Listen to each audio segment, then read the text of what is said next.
Howdy, everybody. Welcome back to the show. I hope you guys can hear us. We kind of got the mics configured in a real weird way, so if you can't, let me know, and I'll try to do some work on it. But I can hear you, Josh. we all kind of, well, not all of us, most of us didn't actually, but a few of us went to the Hunting Beast Workshop today, and we're all staying at Gary's house, and we thought we'd just get on here and chit-chat. Gary's covering up Nearman over there in the video. Sorry. There he is. Where's the camera? Man is lower. Right there. I'm a new guy. Anyway, this is just going to be us kind of BSing and having fun, and thought we'd let you guys join us. Anyways, you guys want to go around and like say who you are real quick, because there's some new faces on the show. There's some not so new faces, but what about you, Eric? Yeah, my name is Eric Jeske. I've been on a few videos on the Hunting Beast, and it's been a pretty good time. You've been on here a couple times. Yeah, yep. It's just. Where do we go with this? Oh, God. Real good start. I'm sorry. On to Just, we all know you're who at a you loss are. for words, but we had a Hunting Beast workshop today. We all went out scouting, and we're just kind of sitting around and talking about the day and what we all learned out at the workshop today. And Was that what we were talking about earlier?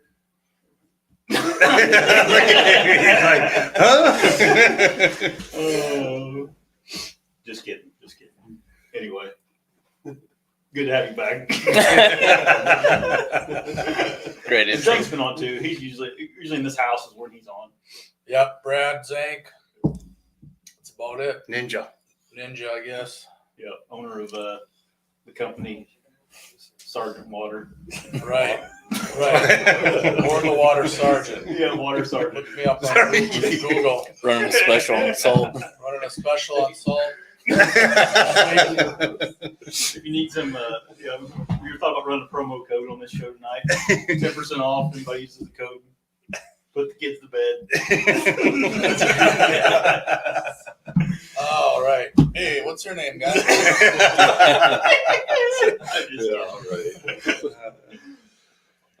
I'm Hunter, Gary's fastest swimmer of the day. Yep. That day. That day, Yeah. Mhm. yeah. Hunter's Gary's son. Anybody didn't catch the what are those called? Those I don't know what the proper word for that is. Anyway, Well, hey everybody, it's Chris Nearman here. I'm the new guy. yep. Grew up with Josh. He's kind of getting me into the mobile hunting, and like this big. might be a little bit bigger. Yeah, this big. But yeah, Josh is getting me into the mobile hunting and public land hunting. And today was my first workshop up here with Dan and the rest of the Beast guys. And they're somewhat impressive. So I got a lot to learn from them. Yep. And then you guys know Gary. Gary's been on more than a couple times now and on here lunch. Yep. Anyway, so Eric, you went to a bunch of workshops this year. You've been all I've of them. been to quite a few. Probably been to 3 this year so far. Yeah. What'd you learn? I may go tomorrow. It's hard to put to words what I did learn today, just because I've been in this certain type of terrain for so long. I do a lot of swamp hunting myself. But what I would say is that these tactics, back in the day, I would say 5 years ago, I got caught onto Dan's tactics, and they really do work. But it's a matter of putting effort in. You have to put time in, and you have to be persistent, and you also have to be patient at the same time. And it's not a rocket science thing, but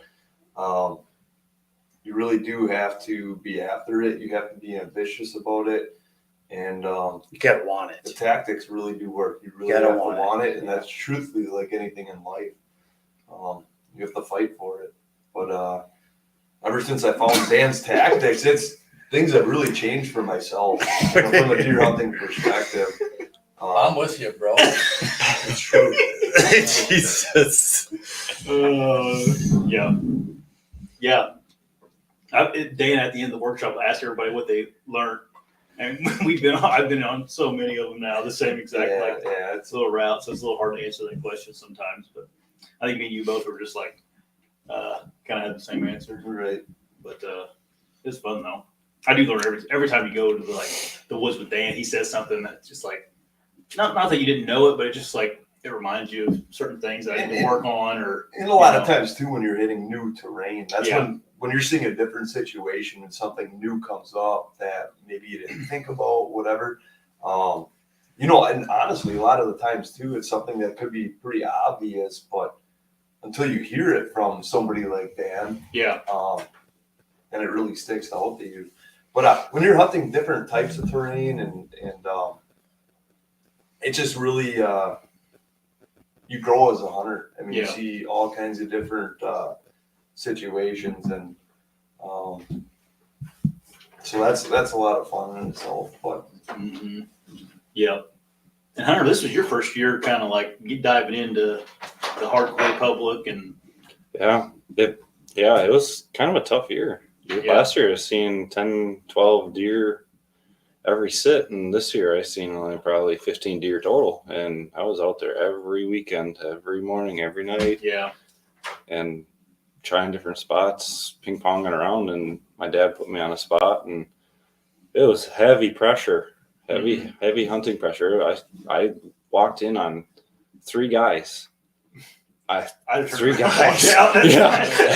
I was like, oh man. But I just kind of was like, well, my dad's like, well, just kind of look around, look at the sign, and I just found I was going to a specific area he was telling me about, and there was guys there. So I kind of, it's like, well, I'm out here, gonna do it. And I found some crazy good sign, and I found where a big buck was going in and out of bedding on an opening, and I just sat there, and not but maybe an hour in, and nice 9-pointer came in, and I was stoked. I was happy. That was a great day. Oh, it was beyond stoked. He was livid. Like he was, That was cool because he did it on his own. Yeah. I gave him an area. Right. I didn't give him a spot. I gave him an area, and he kind of did it on his own. So I was pretty proud. Jacob gave us a $1.99 That's donation. it. $1.90. Come on, Jacob. He said, "Have one on me." can you round it up too? Oh, that's funny. YouTube does that weird thing where it's like you can donate. It's always like $1.99, $2.99, $3.99. That's all. That was $19.99 from somebody there. It's like you're shopping at Walmart. Or Yeah, something. right. Anyway, thanks, Jacob. You don't have to do that, man, but thanks. But yeah, that's super cool. There is something about like shooting your first deer on, a nice deer on public land. Oh yeah, there's nothing like it. And yeah, that day was just crazy. I literally walked straight through bedding to get to where I was, and I was like, yeah, how did I not bust all these deer out of here? But I didn't bust a dang thing. And I was just like, wow. But we talked about that at the workshop a little bit today, like getting into those bedding areas without busting deer. Yep. Sometimes you can, sometimes you can't. Yep. Sometimes it screws you, sometimes it doesn't. Yeah. Dan said, sometimes you got to go through some doe bedding to get to the good stuff. That's the truth. And I actually feel like sometimes I need to jump that first deer to get right in the middle of them. I know it sounds kind of crazy. It's not what you necessarily want to do is kick a deer, but it just seems like when you're that close, you're in the game. Yeah. One thing I took from Dan is he's raising his oh my bad. Oh, go ahead. Wait a minute, before you say something, I'll get to you because you're like a new hunter. Yeah, okay. Go ahead, Mr. Say, Zank. around this area, it's crazy how tight deer will hold, how close you can get. I know some you don't ever see that are gone, but there are some deer that you have to step on. Yeah. And I think you'd A lot be of pressure. surprised. You High think pressure. you're being loud, you think you're not being very sneaky, but I think most big bucks have that attitude. They'd rather just hunker down instead of getting up and leaving. Hoping you walk by. Yeah. My dad shot it was like a 7-year-old buck. It's like 165-inch 12-pointer giant deer. He shot it walking through the woods and with a shotgun. And that's what happened to him. He was walking through the woods and through a thicket and just decided he needed to stop for some reason or like adjust his hat or something. And when he stopped and he was tinkering with something, that buck finally got up like right. 10 yards from him because he got nervous, Yeah. Happened to me this year in the hills opening day. I went up to some public, and I don't know why this happened to me, but like I was walking area I've walked 100 times, going back to where I was going. And I had, for some reason, I'm like, I'm going to stop and take a break here because it's about a 2-mile walk where I was going. And I was about a mile in. I'm like, I'm going to stop and cool down a little bit. I just stopped and I took my stand off my back and I leaned it against a tree. When I walked over that tree, I was on a clear cut. And when I walked over the tree to lay it against the tree, there was a giant laying right offside the clear cut. And he was just watching me. He had to have been watching me the whole time I was standing there. Absolutely. And if I wouldn't have stopped, he probably just laid there and just never would have known he was And that there. was completely unsuspected, right? That Oh, wasn't a I had petty area that no you idea. know of. Now, I mean, it sucked at the moment because I'm like, gosh dang it, because it was probably the Right. buck I was after. Like, there's only so many that were that big. He's a giant buck. And, but I mean, it's nice now because I know, like, okay, this is where he's laying. I mean, I know the log he was laying underneath, but he also knew I was there then. But if I just kept walking, and for some reason, whatever, God let me stop right there, right beside him, but if I'd have walked 50 more yards, he probably wouldn't have got up, But I was like 10 yards from him when I stopped. I watched them in winter when I used to have my dog. I can remember watching this deer. I looked under this, it was just a lone pine tree, looked like a deer. Mhm. The thing laid its head flat on the ground and just watched. Yeah. And we were more than 20, 30 yards. That's with a dog. Yeah. And then there was the second I turned this way to tend to the dog. Yep. It's like they watch you a lot more than you think. Yeah, there's some like footage of guys. I can't remember who put it on, but there was they were doing deer drives, and they had some drones in the air while they were doing them, and like you could see like just giants laying in the thickets and stuff, Yeah, and they just walked through and they never ever got up. They just laid there the whole time. But that'd be because when you're doing deer drives and stuff, if they would just stay put, they wouldn't get killed. Because when you're doing it, like when you're doing the dog, or what we call the dog in Indiana, I don't know what you guys call it. When you're the dog and deer driving. pusher Driver. yeah. They don't. If they would stay put, the pushers would never see him. You're just trying to get through the You would crowd. have to walk right over. the top of Yeah, them. exactly. And even if you do, I mean, they have gotten to that age for a reason. Mhm. They can walk a literal circle Mhm. around you and you wouldn't know it. Yeah. Um, Well, I'll give you an example. I have a piece of private that I hunt, and there's a rental house up front, and then behind the rental house there's a barn, and then beside that barn there's a pond. And you pull in and you park by that barn, usually is where you park. And I'm talking about there's probably 500 acres back there that the farmer owns. It's mostly fields, but there's like really nice lush CRP field. There's all kinds of places from the bed, And 2 years ago I had this great big giant deer that had split G2s, this very distinct deer. And I was like after him, I couldn't figure him out. I never saw him from the stand. And I parked there at that barn one time, and there's this little pond next to the barn. And I'm like, I'm gonna walk around this pond, and because me and my grandpa used to fish the pond. I'm like, I'm gonna go and see if you can still get around to the other side of the pond. And I walked around the other side of the pond, and that buck was bedding right on the opposite side of the pond of where I was parking. And just sitting there, laying there. I never even thought about him laying there. And he jumped up and ran it opposite way across the road. Somebody shot him on that other side of the road across the highway that year. But yeah, they'll do that, man. yeah, it seems like they're much closer proximity than you realize. You don't have to go 2 miles deep. It's hard telling since that deer, because he was probably a 4-year-old. Like, it's hard telling how many times I was within 60 yards of that deer whenever I parked there. Like, he probably laid right there and just watched me. Yep. Insane, man. I had another one. I'm starting to make this podcast about me, but I had another. It's happened to me so many times. I had another one. It was in farm country, and there was a tree line that, like, if you can imagine a tree line in the middle, or a fence row in the middle of two crop fields, and then there was a parking area at the end of this tree line. That's where you'd park. And it was getting to be that time of the year, like maybe the 20th October, when it'd be a good idea to have a grunt call with you. And I was walking down this fence row in between these two crop fields to go into the big woods, or whatever, 10-acre woods. But and I walked down that tree line. That fence row, and I got about halfway down. And I realized I forgot my grunt call. I'm like, crap, So I'm like, I was early. I'm gonna go back to the truck and get it. I turned around, went back to the truck, grabbed my grunt call. I was walking back to where I came from, and that buck finally jumped up out of that fence row and took off. So I walked by that thing 3 times before he finally, and I was close to him. I was probably 5 yards from him 3 times before he finally jumped up. And I was like, gosh, and I was like, how would you even kill that deer? Because he was just laying in a little ditch on a fence row. I mean, he would see me anywhere I came from in that farm, That's why he's there. Yeah, You figure something out like that, it makes complete sense, but you don't really understand it until it happens. Both those deer were within like probably 80 yards of me where I parked at. Yeah. And they could see, where I was parking. But it taught me a lot. Like I hunt those places differently now, those 2 farms, but it is. Did you try going back and hunting them after that?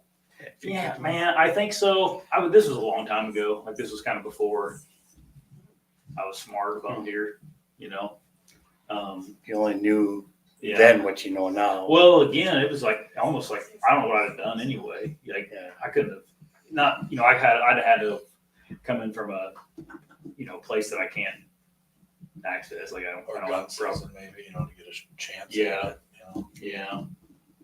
There's a lot of other factors on that farm. It's like an organic farm, so they till up the fields after the crops come out.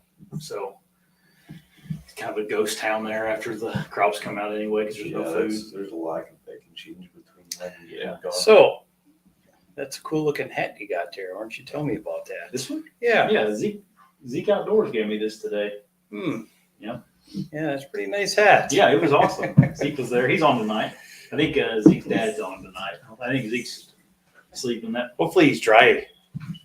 poor little guy got sick today. Yeah, but hopefully his dad's dry. He Yeah. fell through the ice. Oh man. You never know. I took a couple of I don't even know if dips he and come. dumps. Yeah. So yeah, that was fun to meet Zeke and his dad. yes. yeah, good people. Zeke seemed pretty thrilled. I mean, what is he, 5, 6 years old? I think he's 6 He's or 6? Yeah. He seemed pretty thrilled for a 6-year-old Yeah. kid. It's for sure the future Yeah. of hunting. Yeah, he'll be good, and he already is. But I hope you feel better, Zeke. He had a little stomach ache at the end of the day. It was a long day for him. Yeah. I mean, you've put 15 miles on in the swamp. Well, no, come on. I'm just kidding. Anyway, so Neerman, this is your first year hunting beast style or even mobile, really, or with a bow, even really. Yeah, it was a first for a lot of things. Yeah. What other things? I'll tell you later. No, like Josh said, my family has some farmland, and I've hunted since I was a young kid. Not near as hard as Josh or any of these guys, but it's all been private land and spots we've hunted over and over and over, and had success, but nothing major. Right. You guys just shoot a deer here and there, kind of thing. We're more, meat eaters. Yeah. Antlers were always a bonus. But, so this year, Josh got me into mobile hunting finally. Mm-hmm. Figured out how to use the stand. Yeah. Safety harness. Yeah. Took a little bit, but we got there. But yeah, it's kind of changed the way I've thought about hunting. Yeah. You were telling me at like one point in the season, you're mobile hunting during bow season, which is something you never really did. You didn't bow hunt much at all. I've been very seldom, but not tried like I did this year. Right. You were telling me like you saw more deer this year than you probably had combined the rest of your life. Like the spot I was hunting, which I'm not gonna say. I say I hunted that spot 12 times. I know at least 11 times out of 12 I saw multiple deer every time. Yeah. And that's most of those within shooting range. Yeah. And for Indiana, that's pretty good, right? Yeah. Oh, yeah. And for a We don't have kind of to- a small patch of private woods. Yeah. I think I was pretty fortunate to see that many deer. Yeah. There's definitely some missed shots. Yeah. Not a bunch, but Yeah. You ended up killing 2 deer this year with your bow. yeah, did come into did get into some luck there.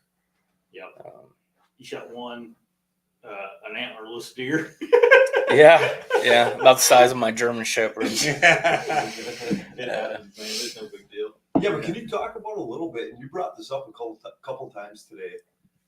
Once you got into the bow hunting, you talked a few times today about you can hear the release of I that. knew You you were drop gonna- the string and Yeah. the arrow going through the deer. And, Yeah, that is something And you cool. mentioned a few times that you're ready to just give gun hunting up because you had such Yeah. an experience with bow hunting that it just left a mark on you. Yeah. So if you want to talk about that. So yeah, Josh has always been telling me, you got to get in bow hunting. You got to get in bow hunting, dude. Once you do it, it'll change you.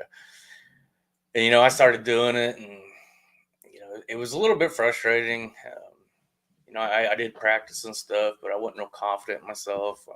Had those couple of misses, but once I did get that, first kill, even though it was a very young deer. Mm-hmm. My first deer was It was a button buck. Yeah, We don't have small to. as Yeah. I mean, Yeah, it a was lot a of button our first buck. deer were My button bucks. first deer was the same thing. Yeah, but I got that one, and then it wasn't too much longer. I killed I think for like I'll throw it up here on the screen. Go ahead. a first buck for a new bow hunter like me was very nice. But going on what Eric was saying, like still to this day, I can relive the moment of like letting my release go, the sound of the arrow like going through the woods, and the sound of the arrow hitting the deer. And that's what I like about bow hunting so much is you got that close up interaction, and all your senses are so much more heightened to where a gun you're maybe shooting 60, 100, 200 yards. Yeah. But yeah, I'm hoping to be able to tag out with a bow from here on out. Yeah. It's Yeah. fun. Indiana's a 1 buck state, so Yep. if you get it with bow, you can't Right. gun hunt. You're done anyway. Yeah, right. Yeah. Yeah. And I don't know. That's another thing is like you, like we got you a bow. I think we got it from a pawn shop too. Like we did not. Did you get it from Pawn Stars? No, not Pawn Stars. Oh. But like another point is like we got you started for almost nothing. Like Yeah, it wasn't no real no. expensive or a fancy bow or anything. Yeah. It's got 2 pins on the sight, which I mean, Yeah. with my eyesight right now, that's It's as good as your kids it's anyway. pretty good. Yeah, But yeah, dude. Yeah, I was super proud of you for like. I think you were on your way to Ohio, and I I was Marco Poloing you. Yeah. And you're like, dang it, man! I wish I I'm could halfway go. there already. Yeah. I turned back, but You had someone there to help you, your brother and stuff. So, what a big deal. Yeah. But- So Josh gave you some other pointers about shooting deer, and archery is about a game of closeness. yeah, you can tell a story, dude. Like just You want me tell to bring it. up It the ain't no story? big deal. Yeah. Everybody's a new hunter. Yeah, Tell the so- story. So I was hunting private land out in Washington County on some.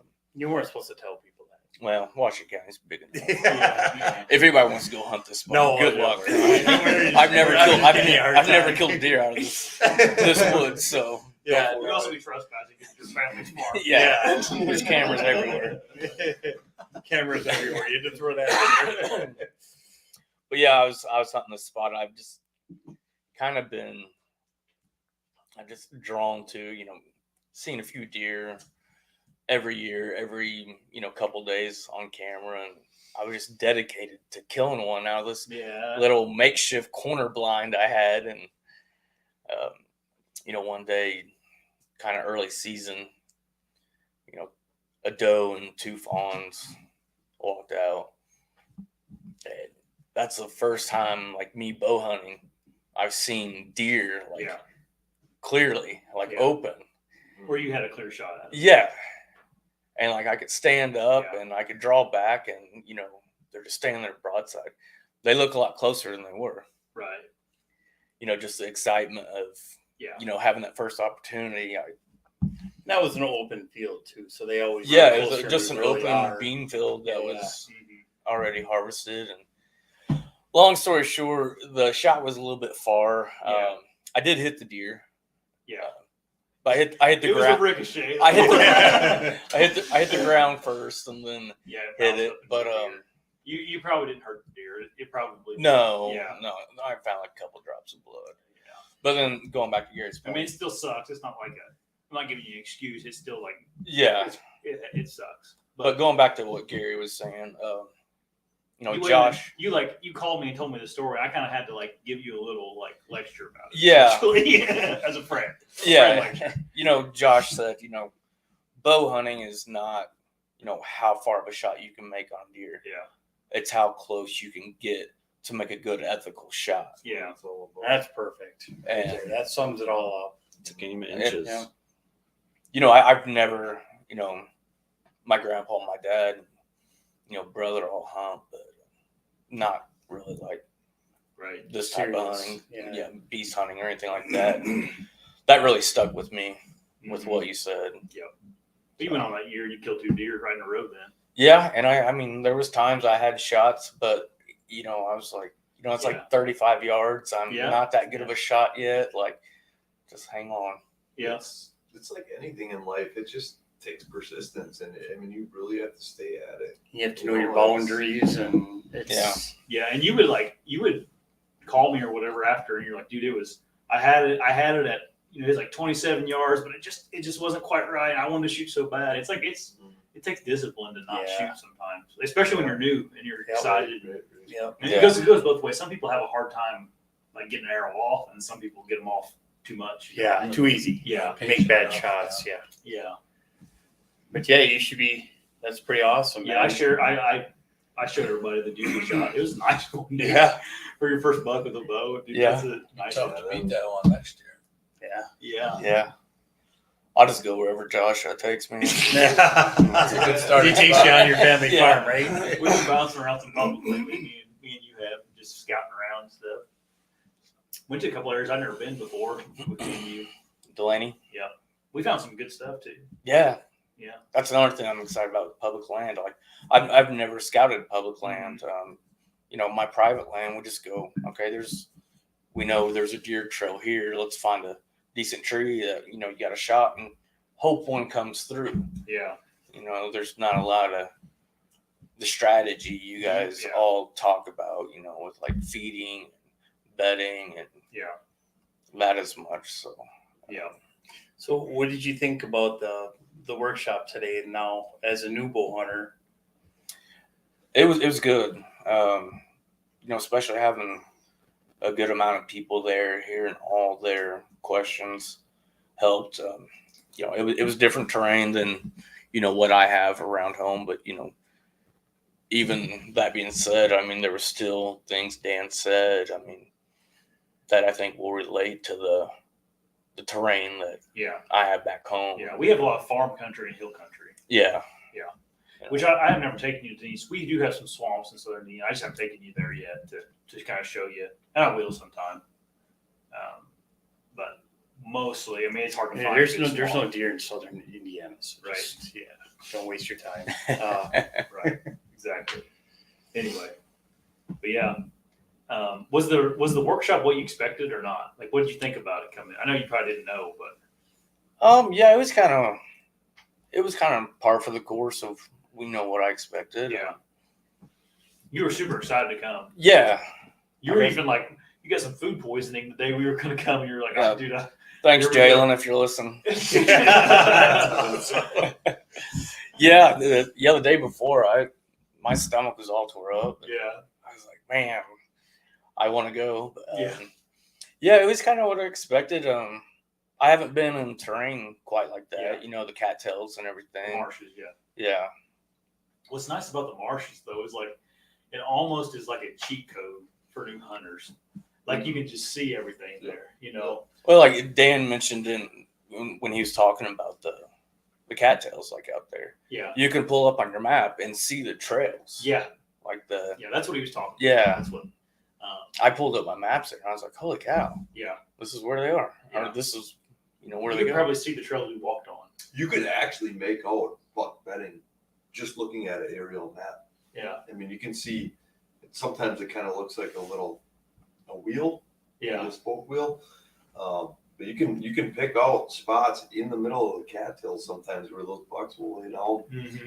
and it doesn't have to have a tree in it or whatever. It just has to be a high spot in the cattails, and they will lay in there. And I've experienced that firsthand. I'll pick it out on the topo, and I'll walk out there, and sure enough, you know, this is buck bedding for sure. It's hard to hunt, It's very hard to hunt, but it's there. But if you know where they're coming from, now you can start to try to put something together. So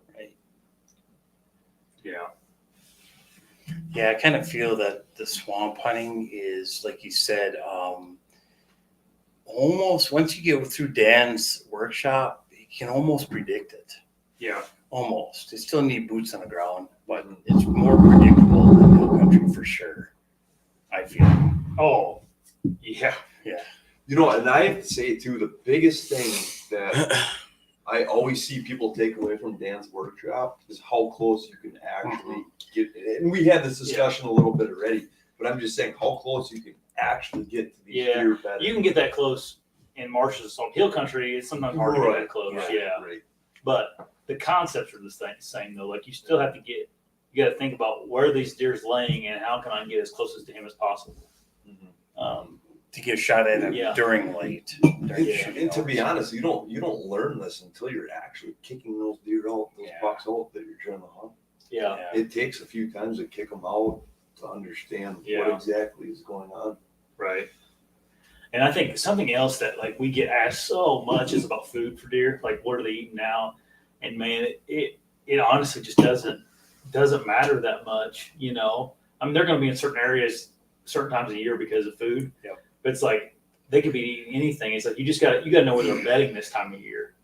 And deer will travel a mile, especially in the hills. Like they will travel a long way to get to a cornfield or something, you know. And they long line in hills. Yeah. And I think a lot of deer hunters need to get, especially like private land deer hunters, like they need to get away from that mindset of I'm going to set on this food because this is where the deer are coming. They are eventually, but if a deer hunter could change their mindset of what are they eating to where are they bedding, gosh, man, that's a game changer. I think that's where a lot of guys rely on a rut, hoping that they get up and move because they're looking for does. Yeah. And then they'll sit on those field edges. Mm-hmm. Whereas I think early season, you're trying to get into that bedding or close to that bedding, I should say, into the bedding, and trying to predict where they're coming from. And it's fun. It's a chess game for sure. Yeah. Or even just like deer hunters that like, this is a deer trail, let's sit here. It's like, it is, but let's figure out why they're on here and where they're coming from. And when. Yeah.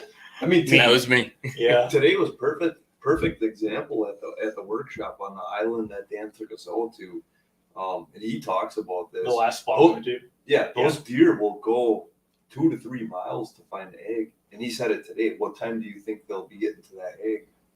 If they got that's just a guess at that point, but it's you shouldn't be in a stand if you are you're poaching by the time they get to that egg. So, if they're coming from those and dude, this is a spot where Jacob found a shed in. They are there right now in late season.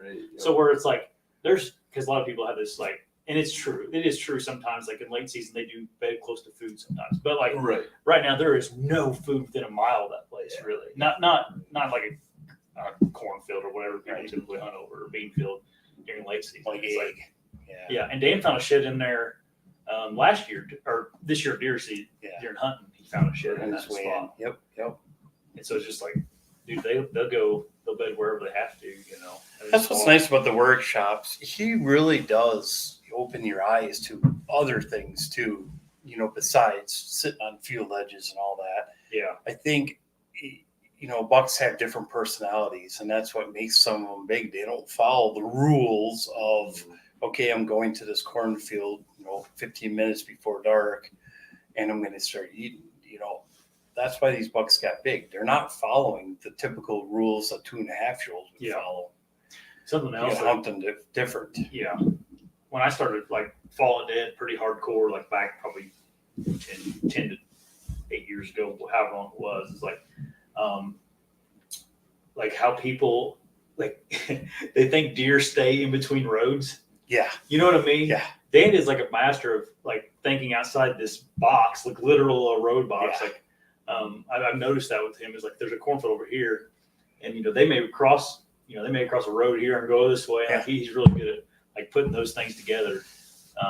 Well, when you found that one giant shed when we were together, we were 4 miles in. Yeah. And they were literally coming down a hub and it crossing a road into egg. And you're like, yeah, there was no cornfield on that side of the road. Yeah, no. And we're like, well, where are these deer going? Well, they're crossing the road like a couple miles away to get to the egg. The deer I shot in Wisconsin this year, it was crossing a road to get to crops. Yeah.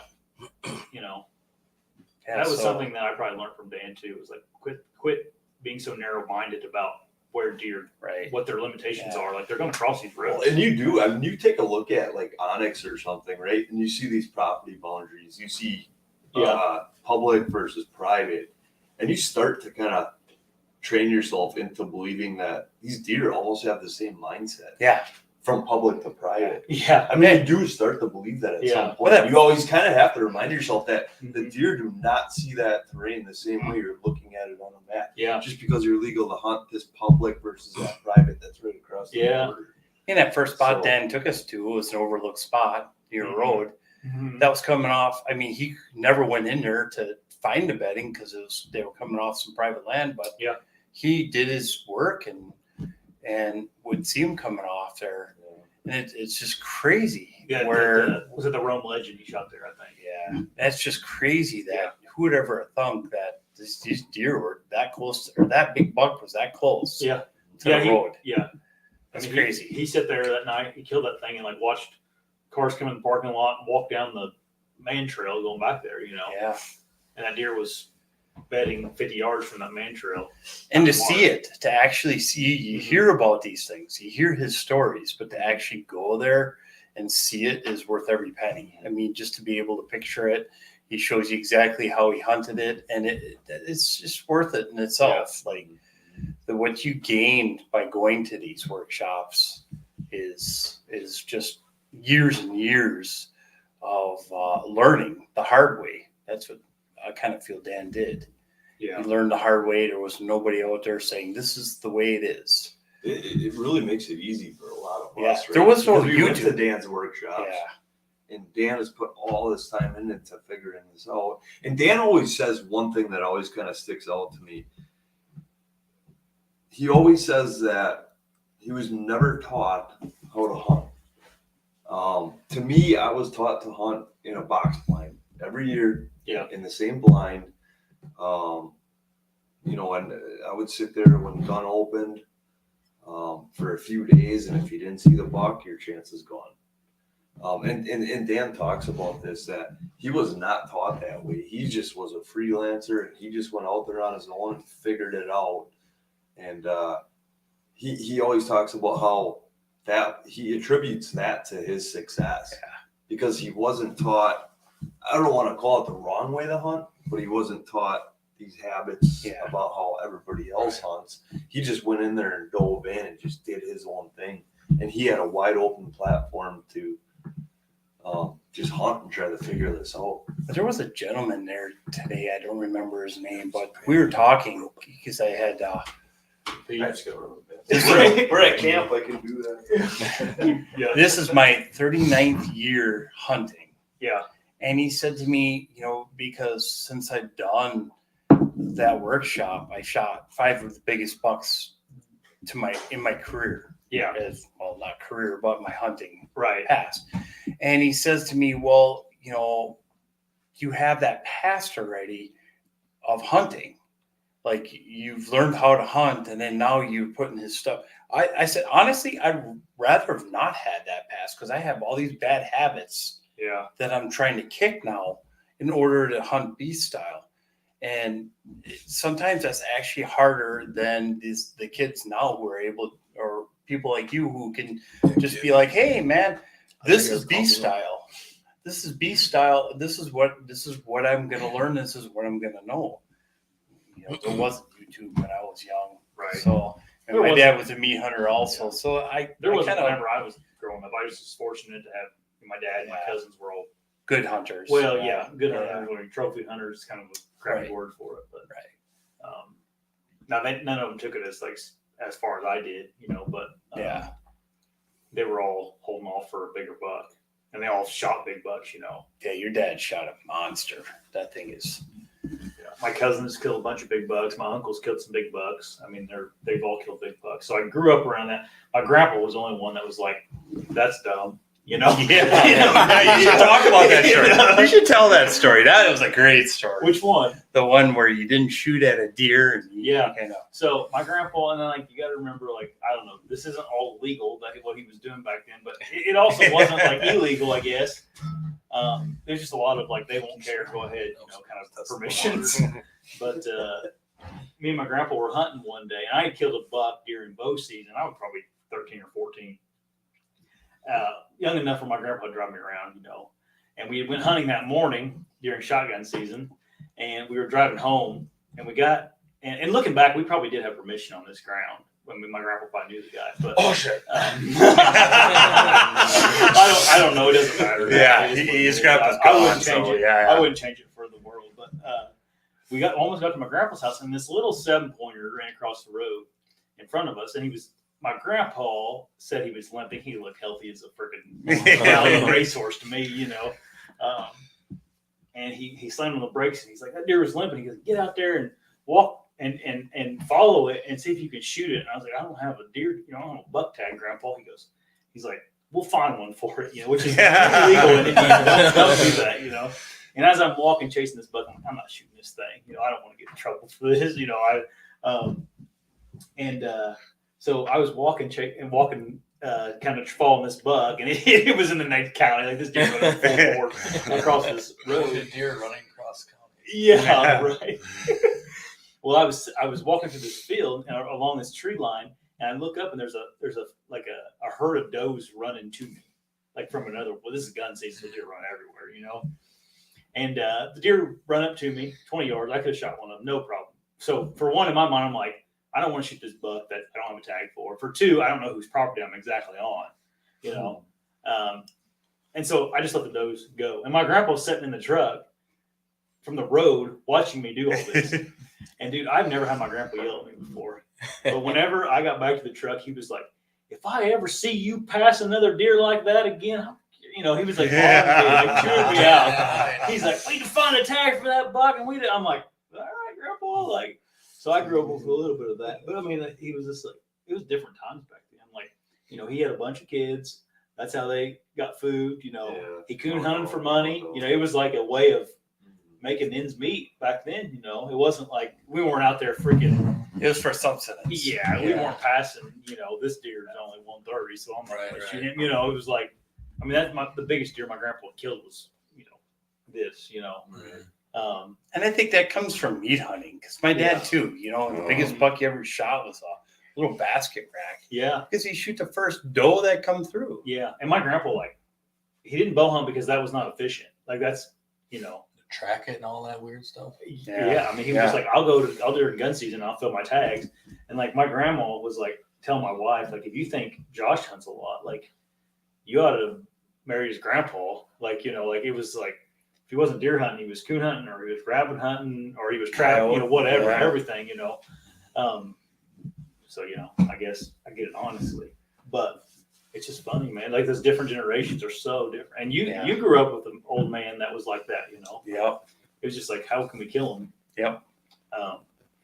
Even when we were hunting up north, we were like that for a long time. Yeah. I remember doing that. And anything you see, just brown us down. We want some meat. Oh, and it was like we would. Even when I was younger, it was like you would deer hunt in the morning for a little bit, then you'd be deer driving. Like you'd figure out a way to get shots at deer. I didn't have Hunter ever do deer drives. Oh, really? Yeah, we've always sat on I'll see the ground blind type blinds. So this is pretty, like YouTube may not be okay with this, but I'm going to tell anyway. My first deer, the first deer I shot was a really nice 8-pointer out of a tree stand. But the second deer I killed was on a deer track. And this was my like intro to the first year of hunting. So we did a deer drive, and it was a button buck. It came out, and I shot it, and I spined it. And I didn't know what this. I had never been talked about a spine shot, So I shot on a deer drive. They just told me to stay right here, don't move, because you don't want a kid walking around doing deer drives, I stayed right there. I shot it, and it fell over in the middle of the field I shot it in, and it was just laying there. I didn't think anything of it. I was like, all right, well, we got it to it was alive still. And like my uncle, I like watched my uncle, like he's like, hey, good job. And then like finished it off with a knife in front of me. I was like, oh my God, So that was like that's as real as it gets. Like that happens, So wait, he didn't like put blood on your forehead No, or I on your never cheek? were into that See kind the of ritual. Oh, Yeah. bull. He didn't take a bite out of your heart. That's exactly what you I made can me do. vividly yeah. Literally. I can vividly remember, like, I can still like see that. Like, I'm standing there, and my uncle like, nice job, you got him, and then finishing him with a knife. It's like I'm like, oh man, That's kind of like smelt fishing. Yeah, oh No, God. The Yeah. first fish you catch, Yeah. you bite the head off. Yeah. But there was no like, I don't know. I mean, I think it's okay to get Runs on. Yeah, and I think it's okay to get like real sentimental when you're deer hunting and stuff. But it's like, it is what it is. Like you're killing an animal, and like you got to be kind of Taking hard, its life. Yeah, at the end of the day. And as I get older, that actually touches me more. And we talked about this earlier. Like it's just not a matter of dropping a deer and now I'm going to grab onto its rack and there's that appreciation. Yeah, exactly. And I think I was lucky that some of that stuff happened to me real early on, and so I'm like, I got a pretty quick understanding like this what this is what it's about. Like we're killing these things, whether you kill it with a knife after you spined it or you're shooting it through the heart. Like they're dying one way or the other, and it's not that pretty. So do you guys in Indiana have like a youth hunt or something where We didn't when I was growing up. We do now. Okay. So when a hunter was young, I'd go 5.5 hours north and for opening weekend, and I do some bow hunting, and this is big woods. We're talking 5,000 acres. And I remember this one year I had this nice 8-pointer. That was 100% pressured shot by you. It was 100%. Yeah, at least he tells it like it is. Yeah. So Shoot! Are you gonna shoot? I'll shoot. there There was a thermal hub, and this 8-pointer was coming through like clockwork.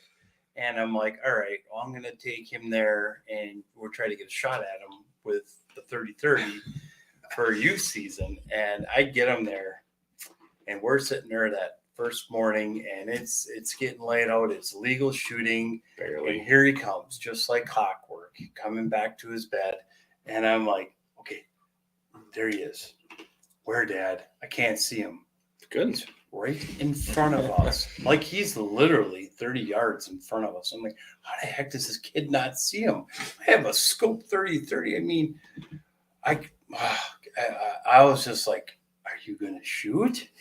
I can't see him, Dad. So finally he says, okay, I see him now. I see him. Bang! The gun goes.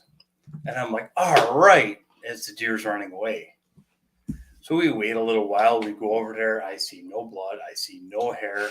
I'm like, what happened? He's like, I don't know, Dad. I don't know. I had him in the crosshairs. He was just adamant. Yeah, he had him in the crosshairs, all right, but he didn't see the tree that was about that big with a bullet hole through it, like 20 yards in front of the stand. But it was.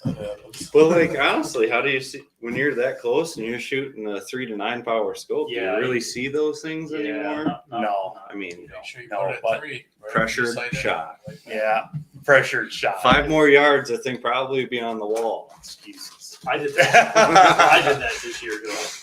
My cousin's little boy. We were walking to the stand during youth season, and you could use rifles, and there was does out in the field when we got there, and I probably got too excited. Like I probably, I was pumped up. I was like, all right, take him out. I probably was not a good mentor in that moment, but it's hard. I learned. You're from that. just as excited for them to shoot it as if yeah. it was you shooting it. You get the time and energy into these things. Yeah, and I should just let the kid. Cole is his name, but he's killed a pile of deer. I should just let him do Do his his thing, thing, you know, yeah. and not give him any feedback at all, and he'd been better off. But and I tell him that, like, that's my fault, buddy. Like, it's not on you, you know. If I had someone in my ear, you know, Yeah. shoot, Yeah. shoot, shoot, shoot. And then Yeah, you shoot probably that. had the camera going too. Yeah. And Yeah. It was So there's hilarious. yeah. It was yeah. hilarious because he was real interested in the YouTube thing. He's a little kid, you know, they're all on YouTube. Sure, That's all they watch. sure. I said, oh yeah, let's put it on YouTube. You know, I'm like, yeah, we're going to, buddy. You know, and he goes, you got a YouTube channel, right? You know, I'm like, yeah. And he's like, how many? And then we got there, we're walking out. He's like, how many subscribers do you have? And I'm like, 72,000. He goes, oh, I didn't know there was that many. And I told him, I said, we don't have to put it on there if you're uncomfortable. He said, no, it's okay. But he was. I Yeah, mean, that probably played with his mind. maybe. I mean, I don't. He didn't seem. He was just surprised it was that many. And you know, 72,000 must. It may have been. It may as well have been 72 million. Right. You know, like but no, he was cool about it. He was even afterwards because I said we don't have to put this on here because he you know, he missed the shot. And I said, if you're embarrassed, we don't have to put this on there. It's no big deal. Yeah. No, I want to so people can learn from my mistakes. And I was like, all right, you know. So that was cool of him to say, but Yeah. Think you were taking your kids out too in a ground blind, weren't you? Like you passed on some deer even? Lies. No, my oldest son, he kind of got cold feet, but we still went out without a gun. No, I thought you went out and you passed on a deer. personally? Yeah, you passed on a deer with it was too small. You were waiting on something bigger. Oh, and yes, you- yeah. Oh yeah. Yeah, I was hunting though. My youngest Yeah, son yeah. was That's with what I me. meant. Yeah. Yes, yeah, I did. But I asked him first if he wanted me to shoot anything besides the fawn. I would have, but he There was a small buck out there. So I mean, but you he were hoping said for something he better. okayed me to not shoot it. yeah. But I do wish I would have. But Yeah. I should have just shot it anyways. But we had a great time. Yeah, you don't always have to kill one. No.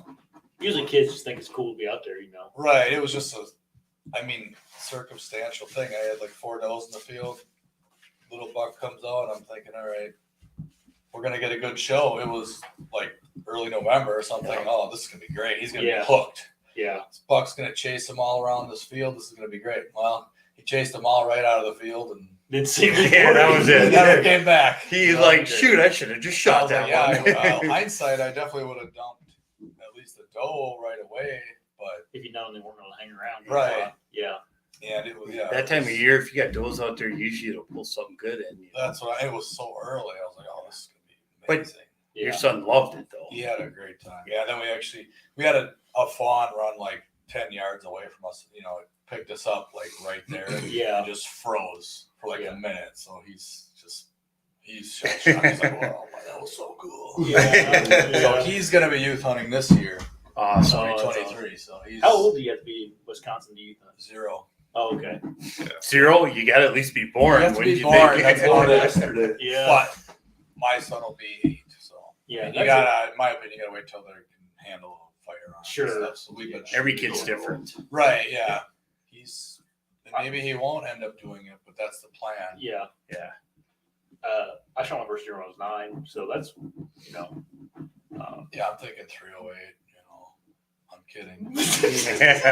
I was like, whoa. What gun are you going to give him to shoot? You think? Like Like 243? 243, I have an AR, you know, that's good excuse to There's get another options. gun too. Yeah, probably. right. But was gonna 243 would probably be the I was biggest. gonna say you or, could go with that extreme, but at least you didn't say pellet gun either. Oh well, we saw a youth hunter in Yeah, Iowa. That was different, Gary. Yeah, Oh yeah. What happened? we hooked up with this. 2 people showed up where we were hunting, Yeah. and they were doing some pushes. So we said, "Hey, you just introduced ourselves and said you want to join up and do this deer drive." And the Together. yeah, the As a kid team. didn't look that young. I would have thought he No. was 15, 16. Oh, at least for sure. And Yeah. you start looking around, and it's like, dude, this kid's got like a Gammo air rifle.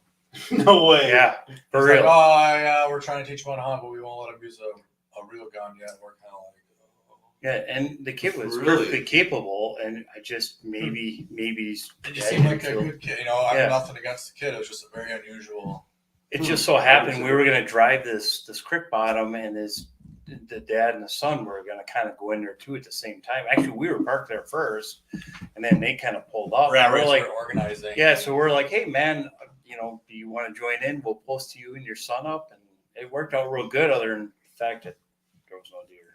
Right. Yeah. So But he wasn't shooting deer with that air rifle. you're was he? just carrying it around almost like practice. Yeah, I think it was Oh, like good practicing just with it? safety Yeah. type thing. Dude, I bet that kid hated that. Yeah, he hated life at Oh, that yeah. point. He wanted a gun. Yeah. Like and especially when we come rolling up with all of us with muzzle loaders, and he's Yeah. like, I want to be like them. Come on.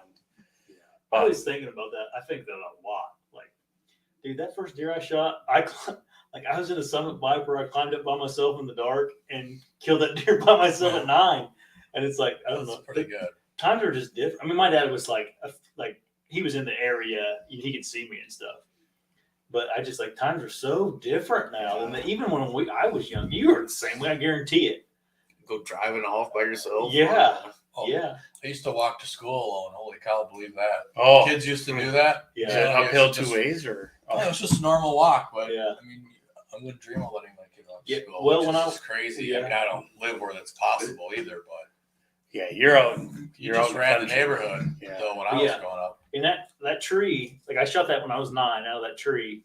My dad was like on that same ridge with me. Like I don't know how far. I can't really remember. I remember him could see me shooting deer. Because I remember him being like, like I can remember him seeing him like excited about I shot that deer, but he wasn't with me. Like he wasn't right there with me.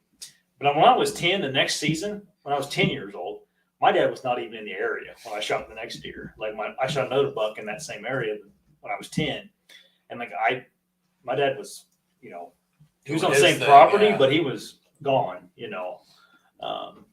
and I just think like the kids don't do that anymore, and that isn't like a product of it's dangerous on the streets, it's a product of Yeah. what happened. And my dad wouldn't have let me do that if he wasn't comfortable with right, me. right. So I don't know. It's just, I think about that a lot. Like what happened to where people don't feel comfortable with their 9 or 10-year-old hunting by themselves anymore. And I'm not saying like, I probably won't feel, maybe I won't feel comfortable with Huck at that age either. I don't know yet, he's not there, but it's weird. And maybe I wasn't. Every I don't kid's know. different. Right, I think. think some Yeah. kids probably It is are every kid's comfortable. different, but I mean the world really has changed. I mean, Oh, yeah. you take Yeah. a look at the internet came out since we were young and hunting at that age. We didn't even have the internet. No, like not that age. I didn't have internet. If you think about that, Yeah. It's kind of crazy. When I was young, there just wasn't. There was Deer and Deer Hunting magazine, and some small magazine companies, but there wasn't YouTube. Like, come on, Yeah. guys, you have everything at the tips of your finger to hunt big bucks. It's just putting the time, effort, and doing it. Like, wow, Yeah. like But I also- couldn't imagine Yeah. having this information But- when I was young. But also like years before that, like since I could essentially just like walk around, my dad had, he'd give me a BB gun for Christmas every year, and I'd wear that thing out before next year. Crossman air rifle. Yeah, Oh, and I, dude, you my shoot. brother and I were madmen with that. Shoot, I mean, this is not like Nothing will say. this is not something I would like not go even the down. birds. You Small shoot. game. I remember walking around shooting bullfrogs with it, birds. Yeah, Birds, That's yeah. what I did all day, like every day. Flat grasshoppers were perfect.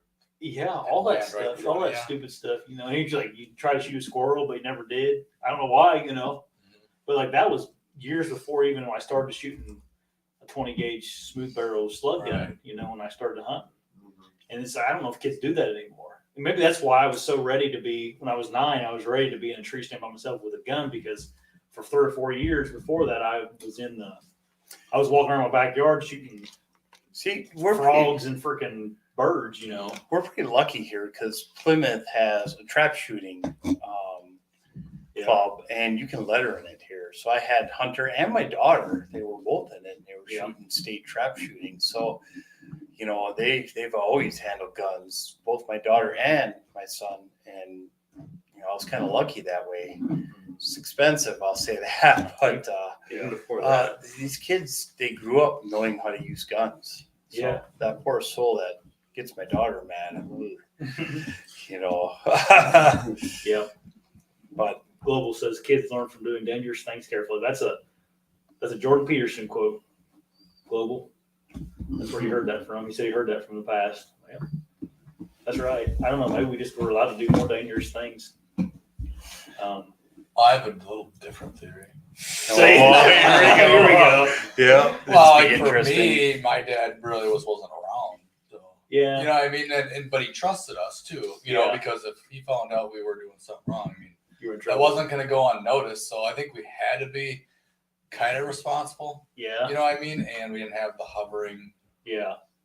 worried about every little thing Yeah. all the time, We you had a lot know? more freedom, maybe. You know what I mean? I think we were given more leash. Yeah. We could either But hang why? ourselves. Why is our or- generation that way with our kids though, where we're Yes. not me and you personally? Yeah, but because like, we did so many stupid things that we don't want to see our Yeah, maybe kids so. do those things. we never did any stupid. No, I not can't at think all. of anything. Me and Nirman, we grew up together. Like we went to first grade together on. So, but yeah, man, something else like.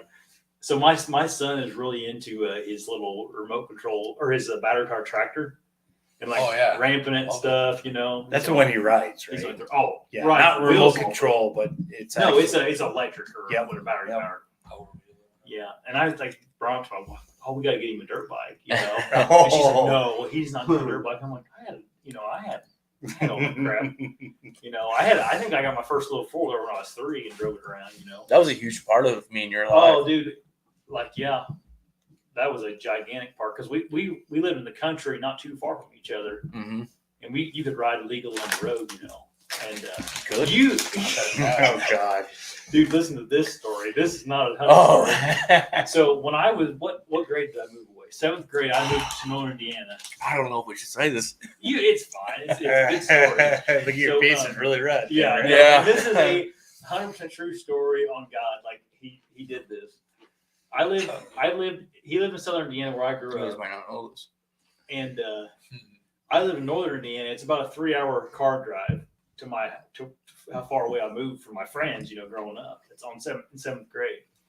Well, I don't know, whatever the MSN Messenger or whatever we used to AOL. yeah, something, you know. He's like, I want to come visit you. I'm like, oh, you should, you should. And this was during rabbit season. We rabbit hunted. Yeah, I This remember time. that. Anyways, he freaking drove his dirt bike, not a road bike or like not a Dumber It was style. an enduro. enduro, whatever. How old were you? Oh man, not old enough to 14 or drive. 15? He drove his dirt bike from Southern Indiana all the way to Wabash, Indiana, and Northern Indiana, and showed up at my house. Highway 65. Was your Intersection. Impressed? Did we actually have permission or? were you No. No, just- I just- Be back for supper. No. I just recently told my mom that story, like probably a couple weeks Oh, ago. she'll know now if she's watching. Oh, she's definitely Sorry, watching. mom. Yeah, I remember you pulling. My dad was like, "You drive that up here?" And he's, "Yeah." You know what? I figured it out. That's why times are different. Yeah, you wrecked it. Yeah, my bad. Yeah, because how many Oh, videos would dude, have been of so this kid on a enduro, drinking out of a sippy cup? I'm surprised your dad didn't say anything. Like call my parents, like, "Hey, Yeah, you probably know." kind of I'm sure he probably mentioned it to your dad. I don't know though. I don't know. Yeah. We were a little Western back then. though. You ruined it for all of us. That's That's just. it. I mean, that's the things that we did. Yeah, No, you didn't get in it's the trouble. truth. You It's got the back truth. home. You didn't get in trouble. Just fine. I think I ran out of gas like in Columbus, Yeah, and I was like out of money or something. I had to like get $5 from somebody at a gas Yeah. station. But yeah. It's funny though. It's just like, makes for good stories. oh man, it was an enduro bike, wasn't it? yeah, it was Like a a Yamaha 450 Yeah, enduro. yeah. It's freaking hilarious, you know. Like a little That is Walmart sack insane. full of his clothes and It wasn't Walmart. It was like a backpack. Oh, or something. oh, A yeah, Walmart okay. backpack. okay. I don't think the Walmart bag would have held up. You know, Yeah. going Not 70 today's miles quality. an hour down the road. Oh man.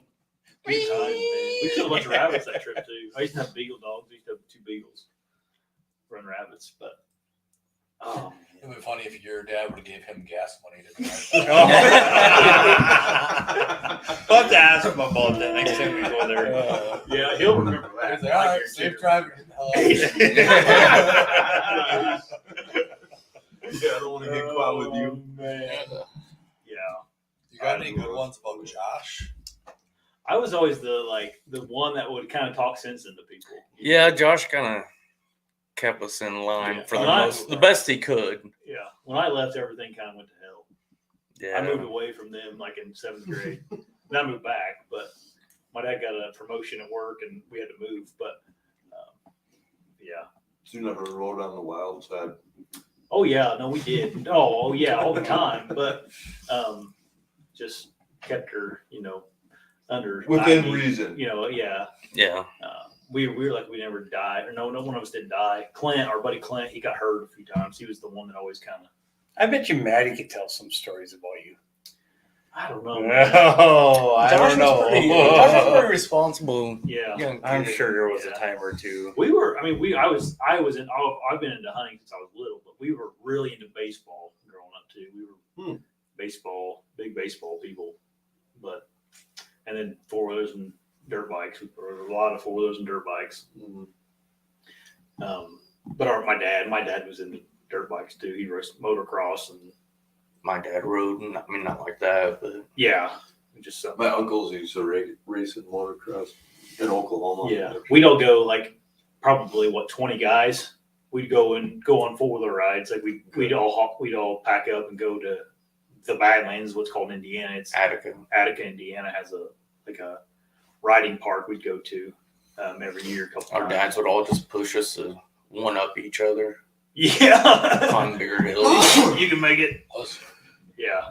That's when I had that KTM 250 up there. Do you remember that? Oh, yeah. Crazy, man. Crazy. Like 5'2", Actually, yeah. 110 pounds. Hunter raced. Yeah, I thought you guys Motocross. were into racing. Yeah, I wasn't. He was. tell us about it. I got out of it, but Great it's story. expensive and it starts to hurts- really it hurts hurt. a little Yeah, more, I right? mean, I had knee surgery. What was that 2 years ago already? I Just had probably my from it. knee rebuilt, Yeah. and I was Oh, my dad was the same way. He did motocross and then sprint cars. And him and my mom, she's like, you got one of those have to go. He got rid of the race cars and got more into the dirt bikes and ended up being 4-wheelers when he got older. But you guys raced them, right? Like motocross. Yeah, my uncle was pro for a couple of years. He Oh, raced okay. like pretty hardcore. He's back into snowcross this year, so I was thinking of maybe doing that next year. But Yeah, he raced snowcross too for a yep, while. heavy snowcross and Oh, this snowmobile. I'm from yeah, Southern snowmobile. Indiana. Yeah, Snowmobile, snowmobiles. like It's motocross with motocross with snowmobiles. snow. Yeah. So Yeah. kind of same thing. Matter of fact, they just had those races Yeah, last Yeah, it was weekend. last weekend here, but I was thinking about starting that up next year. I mean, but I have two Sounds like a bikes. bad idea to me. That doesn't hurt anyone. I was going to I say, don't know. Josh, do you think it's too I late mean- for us to get back in the game? Yeah. I mean, he's 41. And Yeah. he's been racing every weekend. That's crazy. Any good deer hunting talk, guys? Yeah. Oh. Anyway, you want to go around and talk about goals or something? Something fun like that? Now the Yeah, that season's sounds over, good. We're kind of all That sounds good. into scouting. What's your goals? I was gonna start with you, but Oh, I can start with me. yeah. That's Let's fine. start with you. We actually did talk about this in the truck today. Yeah, that's why. Well, the four of us. Yeah, I think it'll bring good conversation. My goal, I think, mostly is like in Indiana. Like out of state, I really just go by what feels good and like what I'm going to be happy with. What the what's realistic out of state. But Indiana, I think I'm going to really spend some time in Indiana and try to shoot like a giant, something well over 150. Try to shoot my biggest buck to date, kind of thing. On public or private. Wherever I Yeah, can find wherever you one. can find them. Yep. Yeah. Because you have a giant. I got a couple options. That You have a hopefully- giant somewhere like in California or something. right. Yeah, like a giant. In like one of them is a giant in terms of like probably never see a deer this big again. Like it's a big Actually, deer. we got a few good ones on Yeah. public too. Yeah. So anyway, that'll it be just, exciting. you know, and this deer may be gone. Like I haven't really seen him since deer season, but you never know. Anyway, that's my goal, I think, for Indiana. And then I'll say, like, it'll just depend on how much time I get to spend in certain areas. whatever gets you excited. Yeah. Yeah. Yeah, for sure. Like if we go to Nebraska or something, and we're there for a while, you know, I may hold off for something pretty nice. Or like maybe I want to shoot something in velvet. I like to shoot a nice velvet deer somewhere this year. But again, if That's it's your best chance is in Nebraska. yeah, and if it's not, you know, I'm not going to pass up a 130-inch hardhorn deer, Right. you know, in Nebraska. Right. But anyway, what about Eric? You know, I gotta say, I definitely want to make a couple out of state trips this year. Mhm. You're coming to kinda Indiana thinking with everybody? Indiana, yeah. Again? I want to come down by you, Josh, with Gary, and Mhm. do some more scouting and hopefully make a kill there. I'd really like to do a few other out of state hunts, but I'm thinking maybe Ohio this year. We'll see. Yeah. Maybe Illinois are kind of my thoughts this year. But I think you guys know how it goes. You just kind of wing the season. Yeah. Whatever comes. And Yeah, we talked about Wisconsin. Though. What's your Wisconsin goal? I would like to kill a buck. It's always been on my bucket list to kill some opening day. I've never done Oh, that. that'd be cool. Just be that's done. something You don't I've really never hunt that done. well. Yeah, and then I can go. Yeah, go to other states. You're not and- yeah. build house additions. Right. No.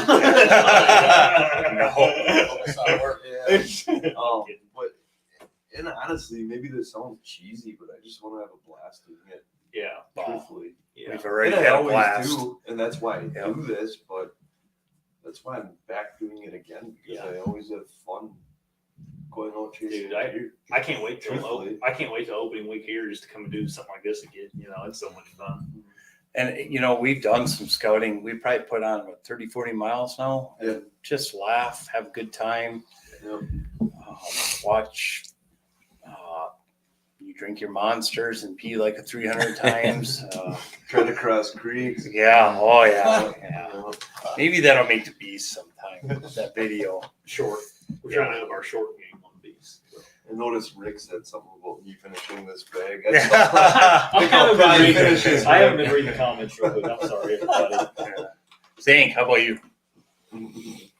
Well, let's see. 2022 was a complete tornado for me. So this That was a year, rough year. yeah, it was for a sure. pretty rough year, not just hunting, but Personally. yeah, personally. So trying to just refocus. And what's your goal for Wisconsin, Indiana? Indiana, I mean, there's some trouble to be had there. This will be year 4, Yeah. and you have yet to really have anything even respectable in range. So Well, you see does and yeah, I've small seen bucks. deer. I've yeah. seen deer and stuff, but I'd really like to get on the board there. But Mhm. to me, that trip's kind of like what Eric said about being with the Yeah. group and having fun. It's I mean, like we watching hunt deer. hard. Don't get me wrong, but So you gonna bring your guitar this year? sure. Oh yeah, we'll We put it got up. to do a duet this You guys year. got to play Iron Man. Don't let me try to get on that thing. Oh, You'll hate my song. God. No, so that's Indiana, Wisconsin. I just want to be more focused, more in the now. I'll say, have my mind on the game more. Yeah, You guys yeah. all know I wasn't. It was a Yeah. tough year, so this year should be a lot different. And yeah, have fun with all you guys. Be there for Hunter this year when he shoots that one, and not out. Mhm. Help him track. That's crazy. Dragger. I had my wife and my boy out there. Oh, that's awesome. Serious. She had him in a sack, and we went and drug that deer out like Oh, a were you there? mile. That's cool. No, I actually was in Wausau by Brad. Oh, And, okay. Me, like, I was literally, at a dude, there's- Halloween thing with my kids. So I Oh, couldn't no, break just away. him Yeah. with his- yeah. I took off from Wausau, and it's about 2.5-hour drive. And I thought I better get my butt there and help them track this thing because, in all honesty, I've been terrible about teaching them how to track a Yeah. wounded deer, and shame on me. But I thought I better get my butt over there and help them out. By the time I got here, he already had found it and had drug it out. Like literally, I could have stayed there. Nice. But we got it quartered up that night and got a lot of pictures. It's probably It was so worth it. I gotta say, yeah, I mean, I'm pretty sometimes proud. that's the best way to learn. Yeah. Figure it out Yeah. on yourself. Yeah. And he did. Right. He was a champ, and he figured it out. I think he tracked it like 200 yards. Yeah, it was ish. crazy, and it was a double. It was perfect. It That was dude. perfect 10 ring shot, and it just went Yeah. on a death run. Yep. Yeah, Just gone. dude, the deer are crazy. I mean, they're just so It tough. just seems like the Well, older hey- the deer, too, the tougher Yeah. they are. Before we get Especially in that before we go on, what broadhead are you using? I actually switched to a different broadhead this year. I was running the Muzzy 3-blade, or Yeah. not the Muzzy 3-blades, the Grim Reaper 3-blades. Yeah, Actually, I'm running the Trocar hybrid, the Muzzy. the Muzzy Trocar Okay. hybrid this year, and I was really impressed with the damage it did. Yeah. I just can't believe that thing ran that as far as Yeah. it did. There's a theory that I'm going to try next year about because I've shot a bunch of deer with single bevel broadheads, and I'm going to shoot them next year a little more and just see because that this razor broadheads they're kind of become buddies of mine, and they were talking about obviously they have the broadheads their company, but how those like single bevel broadheads go through a deer so fast and all that like they don't really know what happened, so they don't feel that urge to run as far because it's like it just buzzes, it zips right through them. They're sharps, cut on contact. Whereas some of these other broadheads, it's like kind of like he's kind of punching them a little bit. Right, almost like gun. Yeah. Yeah, In a way. and it's sort of like just instead of a clean cut, it's a punch, or Right. a little bit. It's still cutting them, obviously, but I don't know. The one someone gave me an example is like they shot a deer with that single bevel, and it just stood it took a jump towards them and just stood there and just looked around like what the heck was that, and then just fell over right there. Oh yeah. I mean, I don't know. I used Reaper 3-blade, but Yeah. there's a new broadhead that's coming out. Havoc. Havoc. Yeah. That's not Spencer new. Brackens. No, it's new. They're Spelled a little different. Oh. Spencer Bracken's coming out with it. It's 2-blade with 2 bleeders on it, small bleeders. Mm. So I might try those out this year. He's going to send some to me try out, and I'm kind of excited about them to see. I kind of wanted to go to 2-blade ones to try those out, but these are 2-blade with just small bleeders. Yeah. Yeah, that's what I was. And you can resharpen these the way it sounds. So Yeah. they're brand new. They should be. I think they're going to be coming out here any day now. These are they have a little wider cutting diameter too than your typical fixed blade broadhead, which helps a little bit. I don't know. I shot I've killed a bunch of deer with single bevels with my longbow. Like I've always used single bevels with my longbow. And this year I used their head with that buck I shot in Indiana with a longbow with that broadhead. It was it literally ran a little circle and died, and the blood was it was everywhere. It was impressive. But I'm gonna see. I shot my buck in Ohio with one too, but I definitely have to see. I mean, there's going to be a lot of opportunities coming up. yeah. Lots. Yeah. I've been shooting a single bevel 6.4 Yeah. for the last 3 or 4 Okay. years. And those things, I've never had a complaint about them. Yeah. They do a lot of damage, and the deer never typically goes that far. Yeah. And I never thought about it like you put it, Josh. But Yeah. just clean cut and precise, and Yeah. it's not impact like a punch. It's just It's just a run cut through straight real through. quick. Yeah. And they don't even know what hit them. Yeah. All of a sudden, It makes sense, especially if you're shooting with a mechanical. That's hitting pretty hard. Right. I used to shoot with the rages as well. Yeah, me too. I had the same problem with the shot collars Yeah. failing and Yeah, blades I- falling I did out. too. I never felt. I lost a nice comfortable buck about because of them. that. Yeah. I mean, people can say what they want, but Yeah. bottom line is that the broadhead. I just didn't Much- feel comfortable. I got a lot of deer with them too. I did Right, too. yeah, I I did too. as Like well. if you got, Mike- they worked right, man. But it can come Yeah, down to they're that. devastating. It can come down to that one. Oh shot. yeah, no, I You know? get it. You get to your tree enough times, you go, what the heck's Why is look at this? your Why is broad, this you're like, blade? why is this thing half deployed? And Yeah, that's exactly why I Yeah. switched too. But when they work, they were. Man, My, the my organs- dad was using them the rage, and I was so frustrated because he had wounded a deer, and I'm not a big fan. And I Like said, wounded you know deer? what? Give me that rage. Give me a brand new arrow. And I took a piece of cardboard by a friend's house and I stabbed it through and it never deployed. I said, this is why I don't like them. That should have deployed. And from that point on, he stopped using them. Yeah. But Like I probably killed a dozen deer with a longbow, and like we're talking 150 feet per second, like just lobbing logs at them, And I'm telling you guys, like you may not believe me, but like the shortest blood trails I've had have been with some like a longbow, just because I've used these. You're right. I don't believe you. Okay. so is it because it's a slower I arrow? do. You think that it I has don't more know. time to cut? I don't know. But dude, I shot a doe a couple years ago with a longbow. It just did a little circle and died. That buck I shot this Well, year did a circle and died. And that's just it too. Those longbows are so quiet. Yeah, that's true. They don't hear them. Yeah. A longbow is just dead So silent. quiet. Yeah, so maybe that's it. Maybe they have no idea what happened. There's a lot of truth to that. And this is like I'm not like I don't got my tinfoil hat on here. I'm just telling you like, the things I've. No. Yeah. I don't know. There's just something to it, And I'm not going into this 700 grain heavy arrow thing. It's just a different style of broadhead. Mhm. I'm trying. But like I said, I shot two of my deer with a single bevel with my compound, or with one with the longbow, one with the compound, and I don't know. We'll see.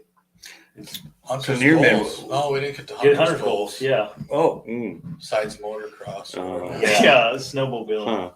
Huh. No, this year for hunting, I wanna focus on just finding this random spot and making the best out of it. Kind of like I did this. Kind of like what happened Well, it's not this really year. random. Yeah, I think you're not really random, I guess, but just finding And that's overlooked. sign. Overlooked. Yeah. Yeah.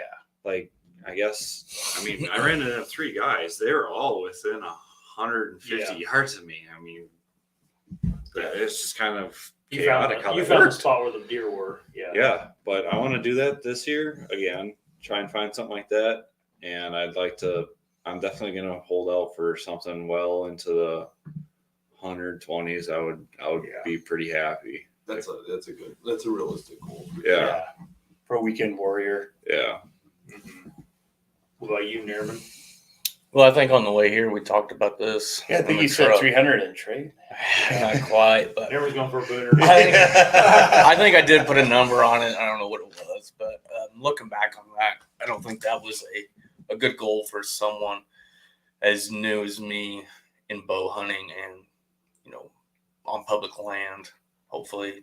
Yeah. So I think my goal is just Respectable buck. Huh? to learn how to get on deer and hopefully mature deer. Yeah. Just get better at scouting, get better at, getting deer within close range for ethical shots. And, Yeah. hopefully all that plays out and, patience.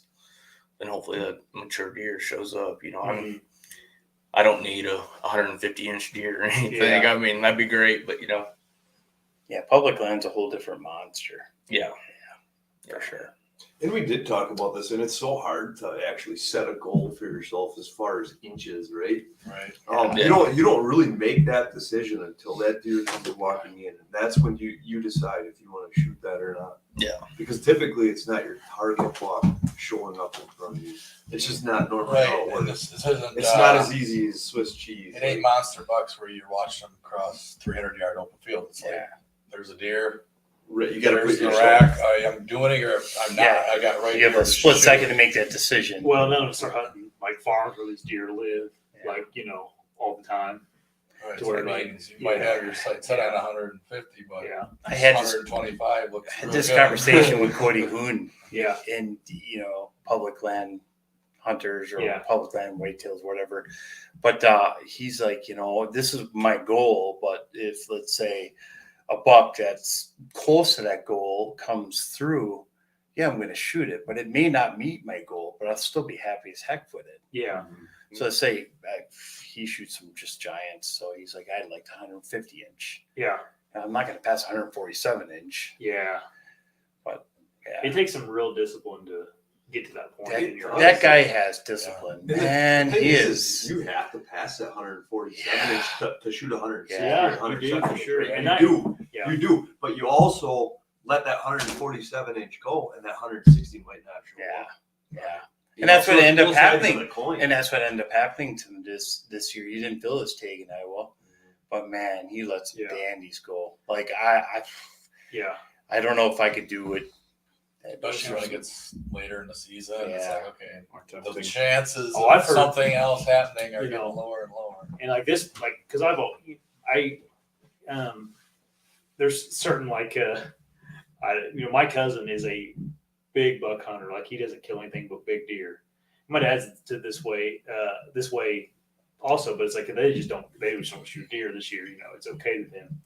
But like I heard and that's cool, but I like to kill deer, but like I heard Andy May say something on the show, and like he's like regarded as one of the best hunters in the country, if not the best hunter in the country. He'll be like, the reason I've been so successful is I think his number one thing was like he sets realistic goals for himself when he goes somewhere, and whatever Andy May's goals are probably going to exceed ours, but he's like, if there's a 130 inch deer and that's as good as it's getting, that's my target, and Dan says he said this 100 times, like, if you're chasing around something that doesn't exist, you're not going to kill it. If you're trying to shoot a 180 inch deer and the biggest deer there is 135 inches, like you're not getting a 180 inch deer. And you have to be okay with like, okay, then this year I'm not going to shoot a deer, and I don't know, man, I like to deer hunt. I like to eat venison. Yeah. I mean, as much as I like to Yeah. shoot giant bucks, I still like to eat venison. And also, like, I'm not going to tell you, like, 135 inch deer still, That's a pretty stick close to my solid toes as much as that No matter 150, who you are. And you can Yeah. never compare apples to apples No. either, because you live in Indiana, we live in Wisconsin. Yeah. It's different ag, it's different Yeah. terrain, it's Different different pressure, it's all that Yeah. stuff. So Mhm. so our 140 could be your 160 or vice versa. Yeah. Whatever. Or like you go to Iowa, Yeah. now you're looking at maybe Yeah. a whole other caliber. And I laugh at you guys because you guys are always like, Indiana's awesome. I've killed my biggest deer in Indiana. Well, Gary has, I'm Yeah. like, last 2 years I've killed my biggest deer in Wisconsin. It's like, I don't mean, it's like, So there it is. Yeah, there's big deer. There's big deer in both places. It's just different. It's a different Right. set of scenarios. It's just funny. Well, we like hills, you like swamp, and we're, Yeah, it's well, just- it's not that we like one. It's just like we don't have. right. It's different. It's It's way different. different. Yeah, different. It's exactly. What's your theory, My Zach? theory is, this is something I get mad at myself for doing, is when I go to Indiana, I have no problem being ultra aggressive. Yeah. But then I'm in Wisconsin and I don't. Yeah, hunt you're like super that. Yeah. conservative. It's like, why? You should be hunting everywhere. Like, this 'cause is you're- the hunt. Like You know, however tonight is the night. Yeah. Why you back up? Because you go, oh, well, I'll go to the other side tomorrow and this wind's a little, I don't want Yeah. to push You it. it's and like, bump 'em no, out. dude, you got to hunt aggressive. I mean, smart aggressive, not reckless. Yeah. But I'm pretty good at being aggressive all the time. Yeah. But Well, it's obvious. He shot 4 bucks in 4 but, states. So I get that. Me and Dan talked about it on the show the other night. He asked me, he goes, you feel like you're better out of state than you're in I was your gonna just in your home state? I mean, I don't know. I mean, if like you had to give me a state to go kill a buck this week, I'd be like, I'm going to hunt around my house in Indiana. well, right, 'cause you know the ground the best. Yeah, but he has a point. Like you don't have distractions when you're out of state. You don't have other things yeah, lingering around. that's huge. Like, you don't have to worry about, your I dogs gotta or mow your my kids. grass. Or, Yeah. You are just focused on that hunt. So it makes a big difference for Yeah. sure. But the other side is your home state. You have more leniency to be aggressive because you should have more spots. You know what I mean? So you should be able to hunt. So you hunt 40 times. Mm-hmm. You should have plenty of spots to dive in, and those other spots should only get better, right? Yeah, As you dig into these other bedding areas, these other ones should get better. yeah. All things considered. So you should be, but talk You cheap. should be, but Talk's you cheap, do- but I yeah. still You do tend to put it off though, just because you know you can go Right. there tomorrow. Or I'm gonna Right. save my best spot. right. There's plenty of Yeah. season lots. I don't want to go there yet. And then you check your cameras, like, oh yeah, damn. Yeah, yeah. It's hard. Yeah, that's the problem with cell cameras, because then he showed up that day, and you're like, I knew I should have been there that day. You start chasing cameras, and that's could be your demise. Mm-hmm. What are Gary's goals? Mm-hmm. 7 states. My goals. No. I'd like to get 47 more Tasco cameras out. No, the new Tasco sucks. I won't be getting any more of those. But I don't. I'm going to be trying. I think Nebraska this year, just to get a respectable deer there, since I've never hunted Nebraska, would be nice. Indiana, we have a lot of good bucks on public land this year that we really. I'd like to get one of those. But Wisconsin's probably my biggest. Like, it just seems to be a struggle for me in Wisconsin last year. And I don't know if it's because this is a high pressure area, and if there was less mature bucks, or if I just suck that much. I don't know. I mean, yeah, I got 4 bucks last year, but No, it's not that you suck. I think it plays right into what you're saying, is that all the pressure on dry land. And you kind of alluded to the fact that you don't hunt swamps like you used to, and you want to get back into that. yeah. And I truthfully think that's where the secret lies around here. No, there's no bucks in the swamps. It's just highlands. People just go You know, to the hills. to me, around here, you have to be in the swamp Yeah. to kill something good. I'm not saying that they're nowhere in the hills anywhere, but these are rolling hills. I mean, people walk this terrain like It's not- tomorrow. it's not- It's I not did- tough to get to. I did hunt So some people just clear this swamps. stuff out. I did hunt some swamps and some creek bottoms last year, but the problem is, and I don't know if I'm sure other people can identify with this, but it's like I started hunting, and I got 2 weeks into the season here in Wisconsin, and I just start getting on 2 good ones, and then I'm leaving for Indiana, and then by the time I come back, it's a whole different ball game. Like, it's completely changed. The white acorns are gone. You know, the corn is Squirrel hunting's open. and squirrel Yeah, that's a big hunting, deal. pheasant hunting in Duck, there. duck threw me Yeah. out this year. And pheasant hunting's usually a big one for us too, the CRP. But and then you're kind of and then the pre-ruts start. I mean, just things. 3 days is huge around here. Like, that's everywhere. unless it's early season, which I love early season, but Early season. it just seemed like I was always. And then this year I went to Western Wisconsin. I did some scouting there in spring, and so I just never really stayed in one area to be able to like hunt it efficiently enough. I was just always like just a couple days behind. Close. I was so close around here, but just didn't happen. It ended up in Western Wisconsin. So my goal this year, my biggest goal would be to shoot a real good one in Wisconsin, my home state. So, Yep. It's a good goal. yeah. That's a real good goal. I'm proud of you. Right. Yeah. I like to shoot a good one, in Nebraska and then Wisconsin. And Those are good I'd goals. like to have a good one. Are they measurable? Yeah. Any measurement, really. Yeah. Michigan 11-pointer. Yeah. I probably won't get to go Michigan next year, but Kentucky, we call them Kentucky 11-pointers in Indiana. Yeah. Yeah. Okay. Yeah. I shot a spike with a recurve bow a long time ago with a buddy. Never heard that term before. And I shot him, we were shooting whatever we had. Yeah. And he like, we tracked it and walked up to it and he looked at it and we didn't say a word. He just looked at me and goes, Kentucky 11-pointer. And I'm like, yep. We put it in the boat. We were in a little canoe. Put it in the boat and went home. That'd be fun to shoot one out of the kayak. Well, in the kayak. Getting into a place I'll with make a sure I was kayak. out of the kayak. No, I'm kidding. You know what I mean? know. Just to get up in an area with a kayak and shoot them and get them over there would be totally cool. Yeah. This was just like me and him were down there for a weekend. That's it. We had traditional bows. We were just shooting whatever came in front of us. We did a couple kayak hunts last year, but Yeah, we just didn't get one on the ground. You guys good? We've been on here for an hour and 35 minutes. Anybody want to say anything? Any more? Any promotions or anything? So Eric is eating Snyder's. If anybody, Rick, that's Honey if you're mustard looking. onion. Yep. The breath is on point. Yeah. Everybody, thanks for hopping on tonight and listening to this BS. Hopefully it was a little bit enjoyable for you. If you're going to be at the workshop tomorrow. We'll see you tomorrow. Yep. Have a good night, everybody. Bye. See ya. See.